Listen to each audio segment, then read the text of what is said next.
皆さんようこそ、東方ゆっくりスクールへ。研究部部長のゆっくりレ夢ムです。ゆっくりマリサだぜ。今回は神なのに不遇すぎるキャラを解説していきますよ。神様というと信仰を得て人のために何かを施してくれたりして崇められるイメージだけど、何が不遇なのか気になるぜ。もし面白そうだと思ったらこの研究部に入部してくださいね。また、高評価だけでも押してくれるとモチベーションにつながるのでお願いするぜ。それでは、早速授業スタートです。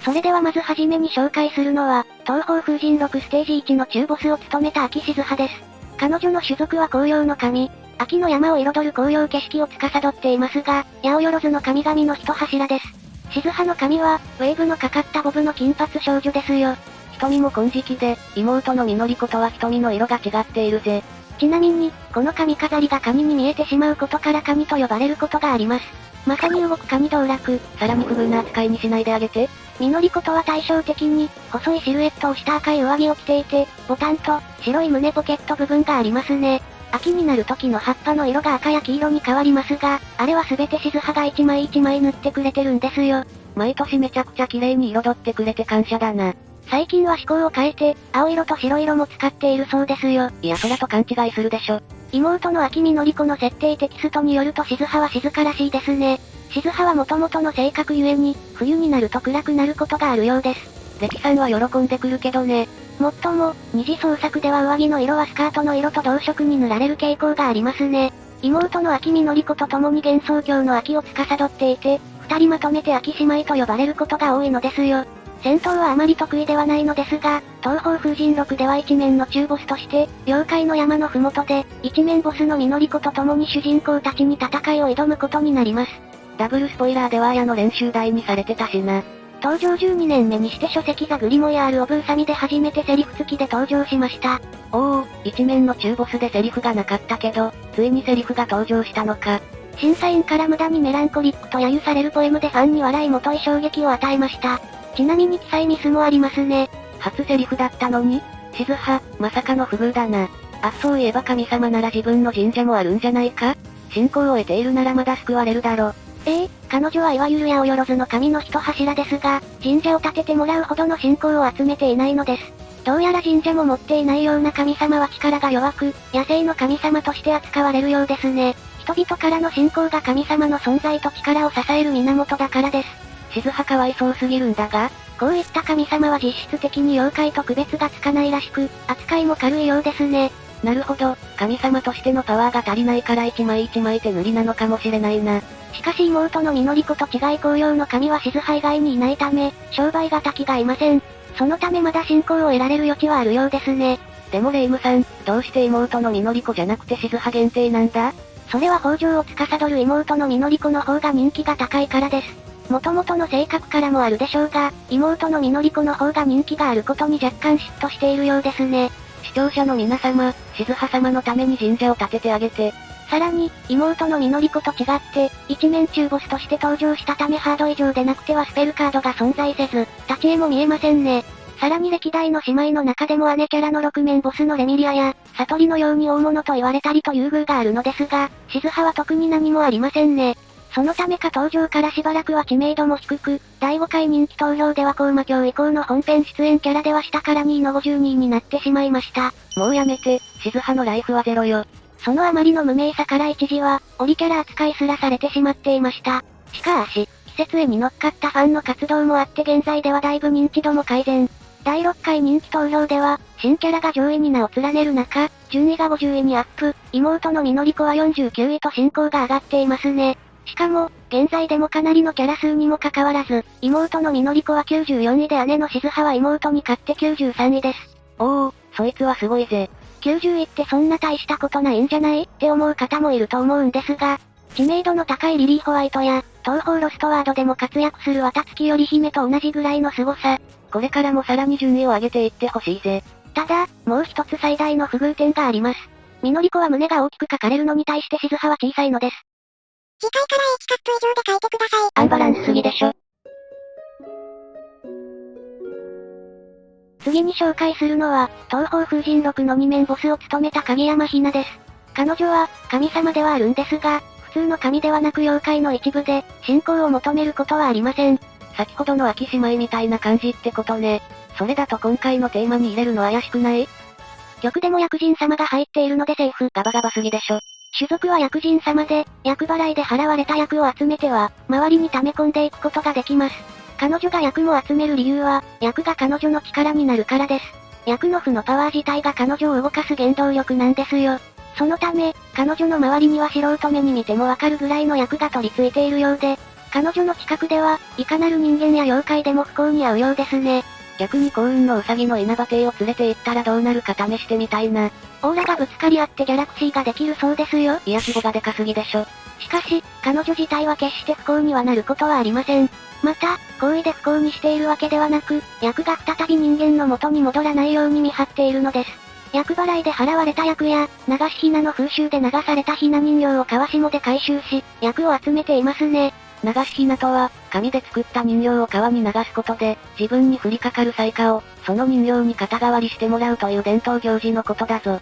ひな祭りの元になった行事とも言われています。現在も埼玉、兵庫、鳥取などで執り行われていて、その歴史は源氏物語に出てくるほど古いです。しかし近くにいると、人間でも妖怪でも関係なく不幸な目に遭うことになるのですが、性格は明るく人懐っこく人間思いですごくいい子なんですよ。ひなと会ってしまった人間の話でも優しいこと評していますね。本当は人とも話したいのに近寄ってくれないのはかわいそうだな。山に侵入しようとするレイムやマリサを攻撃したのも、危険な山に立ち入らせないためだったのですよ。警告を聞かない人間を危険な山に立ち入らせないため、彼女はレイムに私は人間の味方と明言し、マリサには人間を守るためにもという胸熱な発言をしています。しかし、ところ構わず対峙するレイムには妖怪は私の敵、あんたは妖怪と言い切られて、マリサには縁ガチョと言われる悲しい扱いをされてますね。東方プロジェクト人用のカンヌシズンさんのコメントからも、不遇なキャラだねと言い切っています。おいおい、ズンさん本人が言っていたのかよ。制作者にそれを言われたひなってどう思ってるんだろう？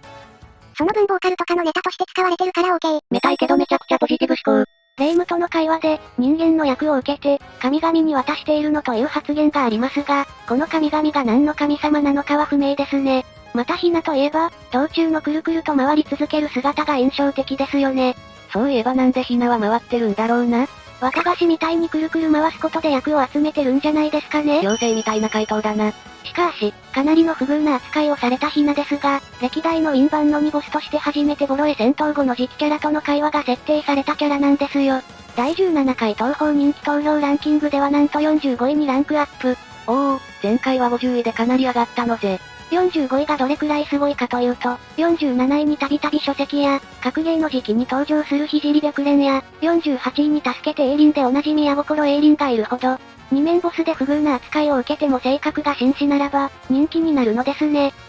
じゃあレイムちゃんあかんやん。自覚あったんだね。それでは次に紹介するのは、東方プロジェクト第155弾東方憑依花のキャラクターより神シオン。彼女は東方憑依花の黒幕にしてラスボスキャラクターの一人です。性格や言動はおとなしめで、自信も気力もないのが滲み出ていますね。レイム部長に分けてあげてほしいです。もう一人のより神ジョーンとは双子の姉妹の関係にあり、シオンが姉なんですよ。名前の由来はおそらく、姫ジョーンとそっくりな雑草で貧乏草の別名を持つハルシオンからですね。その花言葉は追走の愛。姫ジョーンよりも早くに咲き、花が一回り大きいのが特徴なんです。ほう、だから姉にシオンと名付けたのか。その正体は泣く子も瀕する貧乏神であり、東方憑依花で起きた完全憑依異変の黒幕。妹は疫病神で公式からも言われている通り、まさに最強最悪のコンビですね。シオンの特徴として、青のロングヘアに、薄汚れたパーカー、若干透けてる青のミニスカートを着用しています。シオンは、全体的に青を基調としている感じだな。あと海事の班長が使ったチンチロ用の皿を持っていますね。あれ班長からもらったものなの？